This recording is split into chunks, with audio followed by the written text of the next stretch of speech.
Хөдөлмөр нийгмийн хамгааллын яамнаас олон нийтийн оролцоонд түшиглсэн халамжийн үйлчилгээг 2006 оноос хойш хэрэгжүүлж байгаа. Тус үйлчилгээнд нийгмийн зорилттой бүлгийн иргэдийг хамруулахаас гадна үйлчилгээ үзүүлж буй аж ахуйн нэгж иргэдийн хөдөлмөр эрхлэлийг дэмжих зорилготой юм а. Олон нийтийн оролцоонд түшиглсэн халамжийн үйлчилгээ гэж юу вэ? 2005 онд нийгмийн халамжийн тухай хуульд шинжилсэн хариулга ороод тус найруулгаар олон нийтийн оролцоонд түшиглсэн халамжийн үйлчилгээ үзүүлэх тухай зүйн залтыг нэмж тусгасан. Одоо ингэснээр 2006 оноос эхлээд олон нийтийн оролцоонд түшиглсэн халамжийн үйлчилгээ хэрэгжих боломжтой болсон.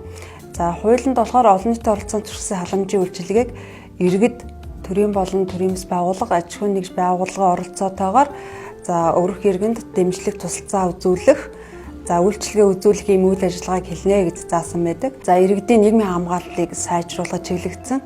Нөгөө талаар үйлчилгээ үзүүлж байгаа иргэд байгууллага аж ахуйн нэгж байгууллагын хөдөлмөр эрхлэлт болон орлогыг дэмжсэн ийм онцлогтой үйлчилгээ байдаг. Бэлэн мөнгөөр биш үйлчилгээ хэлбэрээр зорилтод бүлэгт хүрч байгаа ийм үйлчилгээ байгаа. Олон нийтийн оролцоонд түшиглсэн халамжийн үйлчилгээний төрөл болоод тус үйлчилгээнд хэн хэрхэн хамрагдах боломжтой вэ?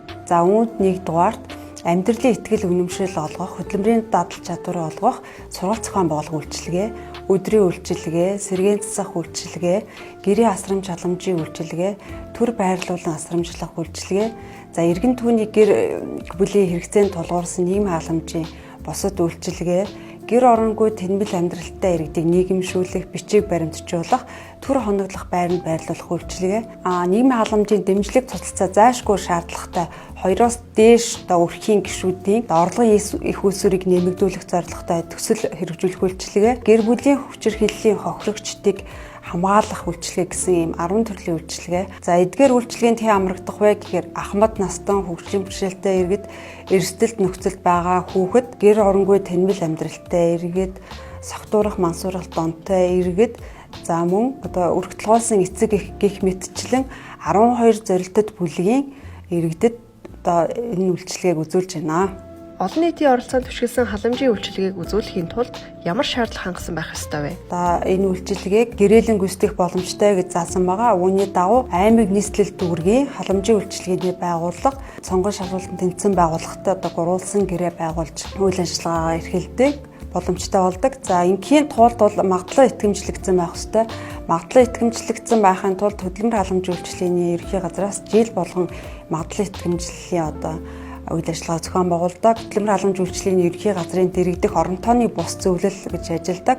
Энэ орон тооны бус зөвлөлд холбогдох төрийн байгууллагууд төрийн бус байгууллагын төлөөлөл оролцсон ийм зөвлөл бол ажиллаж байгаа. Энэ зөвлөлийн шийдвэрийг үндэслээд хөдөлмөр халамж үйлчилгээний ерхий газрын даргын тушаалаар 2 жилийн хугацаатай магадлал итгэмжлэлийн гэрчлэгийг олгож байна. Энэ магадлал итгэмжлэлийн гэрчлэгээ бүхий аж ахуйн нэгж иргэд маань аймаг нийслэл дүүргээс зарласан энэ олон нийтийн оролцоонд түшиглсэн халамжийн үйлчилгээ үзүүлэх тендер сонгуульш шалгуулалтанд хуулийн дагуу оролцоод тэнцсэн тохиолдолд гэрээ байгуулж үйл ажиллагаа эрхлэх боломжтой болдгоо.